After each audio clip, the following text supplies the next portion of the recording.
السلام علیکم پیارے بچوں، خوش آمدید۔ مجھے امید ہے کہ اب تک کے اس اعادہ پروگرام کے ورک شیٹس آپ تمام اپنی اپنی کاپیوں میں تحریر کر چکے ہوں گے۔ آئیے آج ہم ورک شیٹ 5 میں 3, 4 اور 5 حرفی الفاظ کا اعادہ مختلف مشغلات کے ذریعے کریں گے۔ مشغلہ نمبر 1، حسب ذیل الفاظ کو پڑھیے۔ اس مشغلے میں 3 حرفی الفاظ دیے گئے ہیں۔ ان الفاظ کو روانی کے ساتھ پڑھنا ہے۔ روانی کے ساتھ پڑھنے کا مطلب ہے بغیر رکے تیزی کے ساتھ پڑھنا۔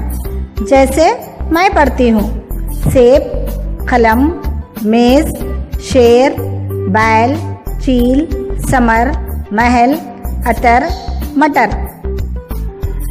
مشغلہ نمبر 2، ذیل میں دیے گئے الفاظ کو جملوں سے جوڑ کر پڑھیے۔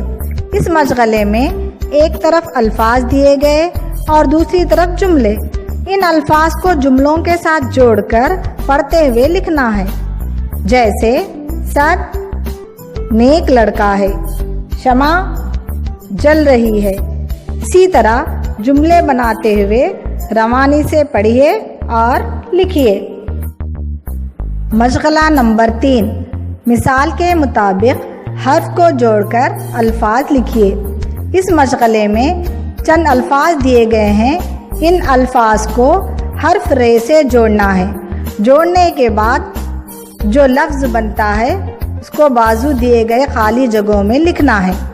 مثال کے مطابق لفظ صف کو حرف ر سے جوڑنے پر سفر، اسی طرح شک کو حرف ر سے جوڑنے پر شکر، وغیرہ۔ مشغلہ نمبر 4، جدول میں دیے گئے حروف کو جوڑ کر 3 حرفی جوڑ والے الفاظ لکھیے۔ اس جدول میں مختلف حروف دیے گئے ہیں۔ ان حروفوں کو جوڑ کر 3 حرفی جوڑ والے الفاظ بنانا ہے۔ جیسے بے توئے خے کو جوڑنے پر بطخ، فے کاف رے کو جوڑنے پر فکر، قاف لام میم کو جوڑنے پر قلم، وغیرہ۔ اس مشغلے پر 5ویں ورک شیٹ مکمل ہوتی ہے۔ آپ تمام مشغلوں کو خوش خط لکھ کر روانی کے ساتھ پڑھنے کی کوشش کیجیے۔ اللہ حافظ۔